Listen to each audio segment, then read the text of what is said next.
समय था आज से लगभग 2000 साल पहले का। रोमन सम्राट टाइबेरियस सीनेट के सामने एक सीक्रेट लेटर पढ़ते हैं। उनका चेहरा गुस्से और चिंता से लाल था।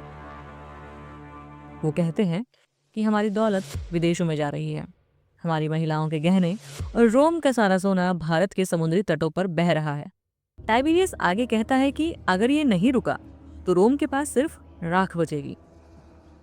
सम्राट के चेहरे पर एक डर था जिसे वो अपनी सीनेट के सामने जाहिर कर रहा था।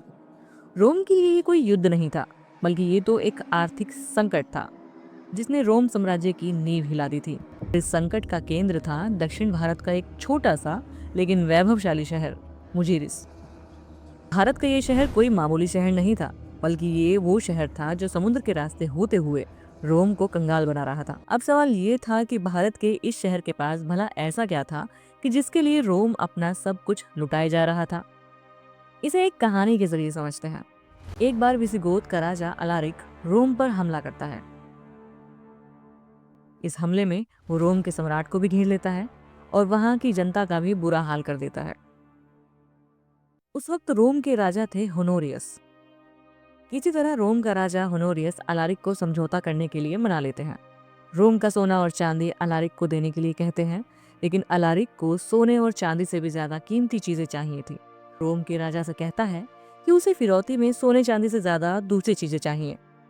वो कहता है कि उसे समझौते में फिरौती के तौर पर 3000 पाउंड काली मिर्च चाहिए। अब आप सोच रहे होंगे कि काली मिर्च में भला ऐसी क्या बात थी कि जिसके लिए अलारिक सोना चांदी को भी पीछे छोड़ने को तैयार था।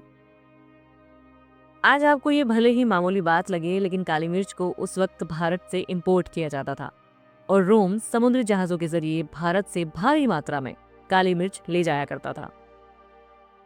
और ये रोम में भी उस वक्त बहुत महंगी हुआ करती थी। काली मिर्च को उस वक्त वहां पर काला सोना भी कहा जाता था और ये सिर्फ स्वाद के लिए नहीं, बल्कि मांस को संरक्षित करने और दवा के रूप में भी इस्तेमाल होती थी।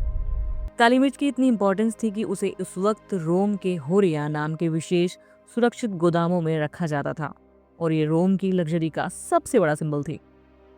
और यही कारण था कि अलारिक ने समझौते में 3000 पाउंड काली मिर्च की मांग की थी। 3000 पाउंड उस वक्त के हिसाब से बहुत ज्यादा हुआ करते थे और ये रोम जैसे देश की जेब खाली होने का पहला कारण था। इसके बाद दूसरी और भी चीजें थीं जिनके रोम के नागरिक दीवाने हुआ करते थे और इन्हें पाने के लिए अपने देश का धन दोनों हाथों से लुटा रहे थे। काली मिर्च के अलावा बेरिल का एक पत्थर भी था जो रोम की महिलाओं की खास पसंद हुआ करता था। दक्षिण भारत का ये कीमती पत्थर रोम के लोगों की शान बन चुका था और रोम को कंगाल बनाने की ये दूसरी वजह था। भारत का रेशम और मलमल भी वहां के लोगों को खूब भाने लगा था, जबकि यहाँ का मलमल इतना बारीक था कि रोम के नैतिकतावादियों ने इस पर बैन लगाने की भी मांग कर डाली थी। वे इसे विंटेज टेक्सटाइल कहते थे, जिसका मतलब होता है बुनी हुई हवा, क्योंकि ये बहुत ही ट्रांसपेरेंट और काफी बारीक हुआ करता था। मगर फिर भी रोम के नागरिक इसके आदी बन चुके थे। अब भले ही भारत के इन सामानों को बैन करने की मांग की जाती हो, मगर इस सब के बाद भी रोम के लोग इन भारतीय सामानों के इस कदर दीवाने थे कि वे किसी भी कीमत पर इन्हें पाना चाहते थे। लेकिन अब एक और सवाल यहाँ ये है कि इसके बदले में भारत रोम से क्या लेता था। दरअसल भारत उस समय पर दुनिया के अमीर देशों में से एक हुआ करता था और भारत को रोम के किसी भी सामान की जरूरत नहीं थी।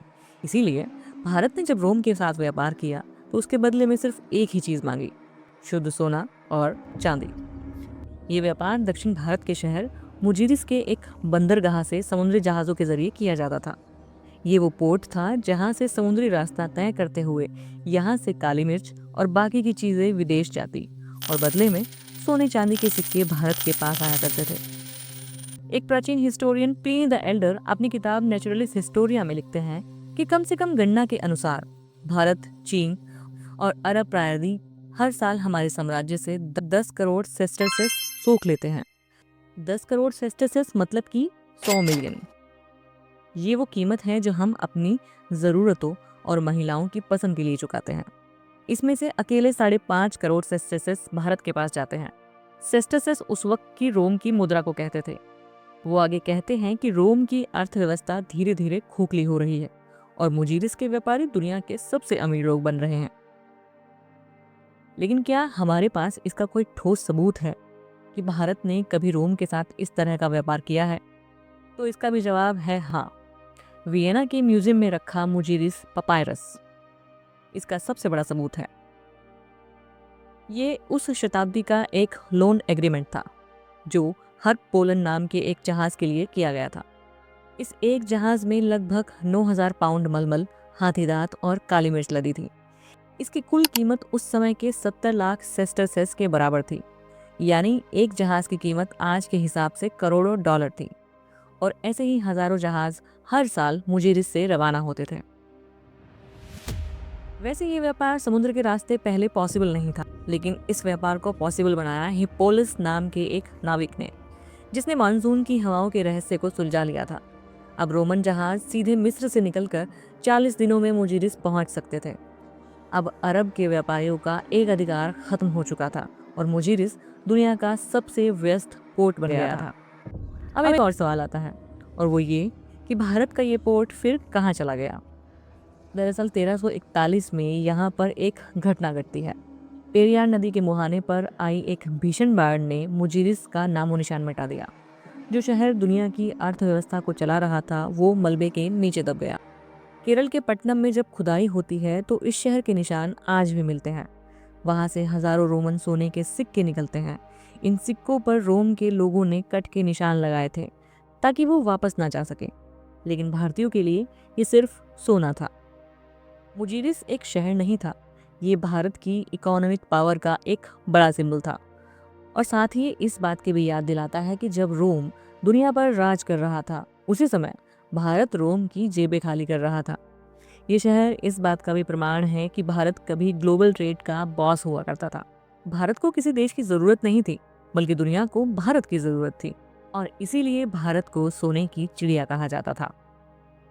तो अगली बार जब आप अपनी रसोई में काली मिर्च देखें, तो याद रखिएगा कि इसी के लिए कभी दुनिया का सबसे बड़ा साम्राज्य रोम कंगाली की राह पर पहुंच गया था।